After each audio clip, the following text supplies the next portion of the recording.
Good morning. Today we're going to go into Proverbs chapter 22, and we're going to do verse 1 through 5 today. I'm going to read from the Message version today. A sterling reputation is better than striking it rich. A gracious spirit is better than money in the bank. The rich and the poor shake hands as equals. God made them both. A prudent person sees trouble coming and ducks. A simpleton walks blindly and is clobbered. The payoff for meekness and fear of God is plenty and honor and a satisfying life. The perverse travel a dangerous road, potholed with and mud slick. If you know what's good for you, you will stay clear of it. So now we're going to actually look at that in the New International Version and maybe take it verse by verse. A good name is more desirable than great riches. To be esteemed is better than silver or gold. So it's a wonderful thing if you have enough material things and the riches you need to be able to provide for your family and to be able to make sure that you're able to give generously and support the outreach or work of others. That's wonderful. But a good name, a good reputation is better than great riches. So what people, not just what people say about you, but the life that you live that speaks for itself. That's where your reputation is made. And so being able to have a good life where you're known by the good deeds you do and by your character is more important or more desirable or favorable than to have a lot of money. You can have a lot of money and be leading a really crooked life. And that's not what God calls us to strive for, a lot of money. He strives for us to have a good name because we're living a good life and we're leading people to the right place, which is to God's heart. When we look at verse 2, rich and poor have this in common. The Lord is the maker of them all. So whether you're rich or poor, there are some commonalities. A lot of times we think of the differences. Well, rich people can get this, they can live in this type of house, they can own these type of things, and poor people have all these different types of obstacles or challenges or mindsets or what have you. But some of the things that are in common is whether you're rich or poor, sickness can hit you. Whether you're rich or poor, you were born a baby, needing someone to care for you, and you will leave this place called earth, rich or poor.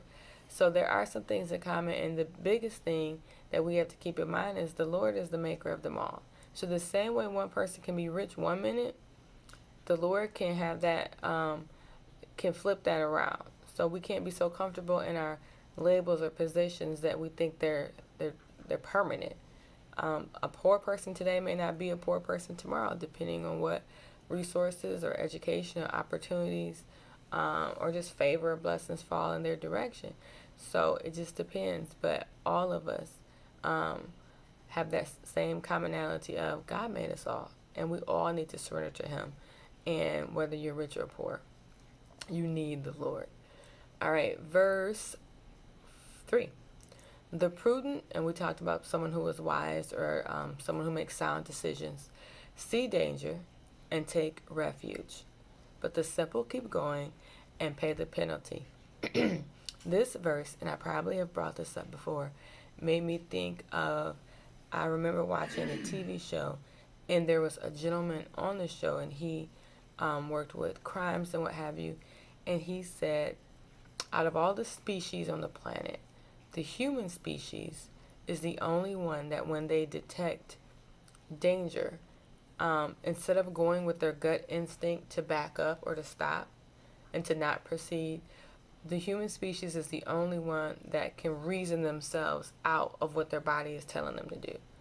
So, for example, I think the example he gave was you pull up to your driveway, it's at night, and you realize one of the lights that you left on is off. Or that maybe the door is ajar a little bit. Or you get this feeling that, wait a minute, something's not right. I didn't leave the house that dark. Or I didn't move that. Why are the trash cans over there? And instead of saying, I'm not going in that house. Something doesn't feel right. Let me call the police. We'll rationalize like, oh, I don't want to overreact. I'm probably being paranoid. I'll look stupid if I call the police and there's nothing there. I will have wasted their time. You know, so I'll just ignore that and I'm just gonna go in the house. It's probably fine. And that verse made me think of that, where a prudent person, if they see danger, they're going to retreat to a safe place. They're not going to proceed. And many times, well, how many times do we see situations intensifying? And if we're really going to be prudent about it, we need to back away from those situations instead of charging into them. Because the second part of verse 3 says the simple just keep going. And then they pay the penalty for it. So, if you notice there's a situation with a lot of chaos and confusion and potential danger or what have you, if you're a prudent person, you're not going to keep going in the direction of where foreseeable trouble or pain is intentionally. But a simple person is just, well, I started this path, I'm going to finish it. I had one person say, okay, think of that in this logic. If you're on a path and you look up ahead and you realize at the end of that path is a cliff, and the cliff goes over and there's nothing there but a steep pit and rocks, boulders, what have you. Do you stay committed to the path? And it's just like, well, no, because if you stay committed to the path, you're going off the cliff. And so it was like, well, what if someone says, you gave up, you didn't persevere, you should have held to the end, don't be a quitter. And it's like, okay, I get all of that in a different circumstance, but if I clearly see that I'm going off a cliff, I would be foolish not to stop and change direction. And that same thing is sometimes there's some things that we see, okay, this road is getting rocky, this road is getting dangerous. What I signed up for, maybe I wasn't fully aware of everything it entailed. And this may be a point where I need to stop going. We always talk about be motivated, keep going, just do it. But there also has to be that wise counsel that says, okay, you may have started something that you don't need to keep doing, that you need to stop, because it's getting dangerous. It's getting to a point where there may be something even in your household. Maybe it's not the danger of someone, like breaking in or stealing something or driving off a cliff or what have you. But maybe it's something as you've allowed something in your life. A certain, like with my kids, maybe there's a certain TV show or video game, and I've noticed, I'm seeing the signs that my children's behavior is changing, or they're saying things they didn't normally say. And I'm seeing the danger, and okay, now they have these new examples of people that they're following. I wouldn't even have these people in my home physically, and yet my kids are watching them, or following them on YouTube, and it's just like, wait a minute, I'm noticing some danger here. I'm seeing them, instead of spending time with the Lord, and even though they're younger children, that they're waking up in the morning running to see the update on these people that they're following, and I'm looking at what the people are doing, and it's a bunch of nothing. Some of them watch things that are worthwhile, but a lot of it's just like, okay, you're getting wrapped up in watching this person, and now you're starting to act like them more than the people in this house. What is that? So the danger in saying, okay, whoa, okay, I need to pull back and seek the safety of God's word and be like, okay, Lord, wait a minute, give me discernment, bring my kids together so I train them up right. Because I don't want to be simple and just allow it and just keep going. Oh, boys will be boys. I had somebody tell me, because we were watching something, and I don't know what channel it was, but it was like murder mysteries and all that stuff. And her comment, I was like, well, my kids don't watch that. Can you change the channel? And I promise we won't be here long, but because it's really graphic. And she's like, well, that's real life. Your kids need to know what real life is.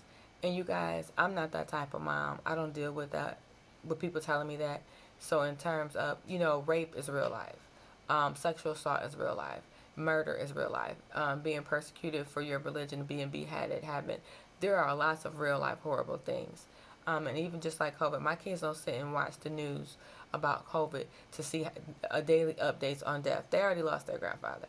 So yes, I get real life, but I also get that as a mom, I try to protect my children from unnecessary trauma and drama and stress and sickness and sadness as much as possible, because life will bring things I cannot protect them from and things we cannot avoid.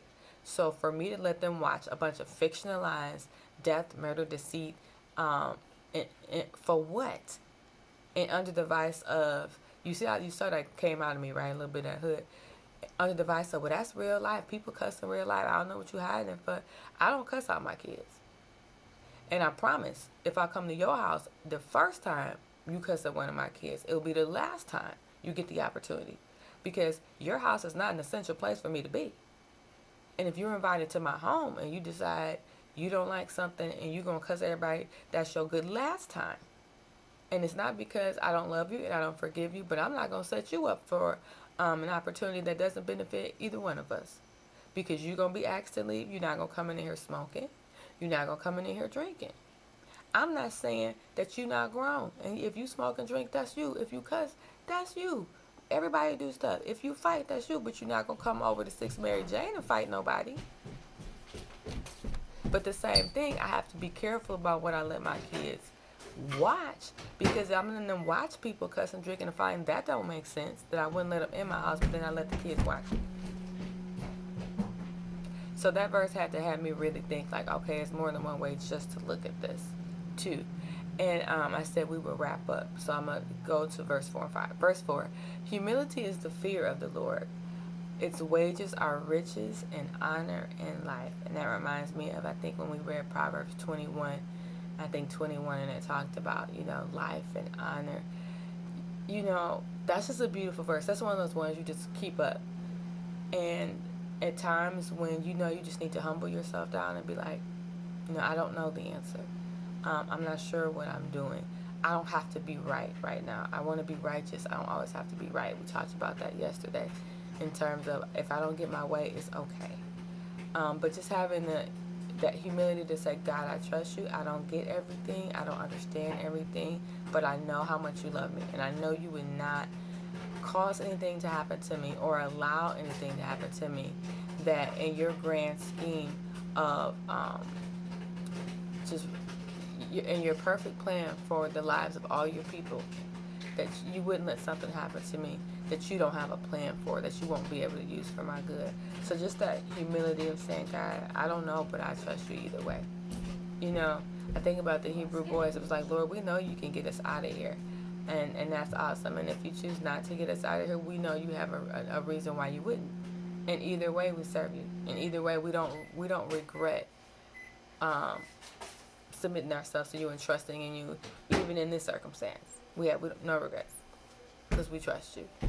And I want to have that type of humility where it's like, okay. Verse 5, and then we'll be done. In the paths of the wicked are snares and pitfalls, but those who would preserve their life stay far from them. This kind of goes back up to the verse that talked about the prudent seeing danger and taking refuge. So we want to make sure that as we do try to preserve our own lives, that we stay far away from the pitfalls and the snares of the wicked. And sometimes those pitfalls and snares come in the form of just temptation, where you'll have people who are intentionally doing wicked things, immoral things, and then they want to invite you on the trip. No, thank you. I don't know. You sad and you having a pity party. No, I don't want to come over. And have Beatrice sad pity party where you start to berate people and all is lost and you have no hope and why is the Lord doing this to you and everything that's wrong with everybody. I'm going to tell you right now, I am the worst person ever to invite to a pity party. I have to tell people straight up, and I'm so thankful for the people in my life when I've had pity parties who have been like, you for real? Like, honestly, I'm thankful for, like, the men in my life who have just been, like, whether it was a brother or a father, my husband, who have just been, like, okay, yeah, I hear what you're saying, and I'm not trying to be unsympathetic, but you just gonna pick up your ball and go home? I mean, you done? You gonna cry? Like, you gonna act like God, not God? Like, he just left the throne? So you want me to sit here and go, woe is me with you? You have all these gifts and talents and opportunities and all these blessings from God, and you finna dwell on these like 3 things that you don't understand.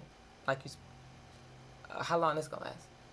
Like, don't you have something better to think about? And it's just like, ooh. Sometimes as women, we can typically find another woman that'll co-sign some of our stuff. and I'm not, and sometimes you can find another person, a relative will be like, because they're going through a similar thing, and, and it's just like, yeah, we're going through real stuff, but it's something about when you talk to somebody who's going through, in the midst of going through, and they don't deny it, they're fully aware of it, but at the same time, they're not overcome by it. I have talked to people who are going through treatment for breast cancer right now. And she's like, yeah, this sucks. She's like, and in the midst of this, I'm working on my so-and-so lesson. I'm getting this done. And it was just like some days I have to stop and lay down because my body can't do it. And then as soon as I get energy, I'm working on such and such, or I'm pressing through this. But they don't have the, I'm going to just lay down and die spirit. It's just like, no, I'm fighting for my life. I'm fighting for my life. I'm fighting for my peace. I'm fighting for my joy. Yeah, moments are hard, but I know this is not where it ends. I was prepped for trials and tribulation. One of our verses yesterday talked about how the same way you prepare a horse for battle, but the Lord is going to deliver.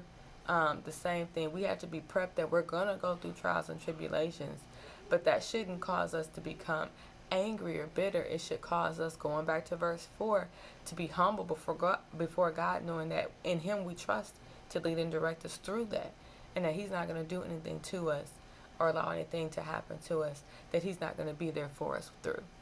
So I love you. My prayer for today is that we would desire a good name, live a righteous life, that we would be prudent, and that we would be humble, and that we would follow the way of the Lord and avoid those who are evil and evil things and temptations. Thank you, Lord, for this day. I love you, family. Have a good day.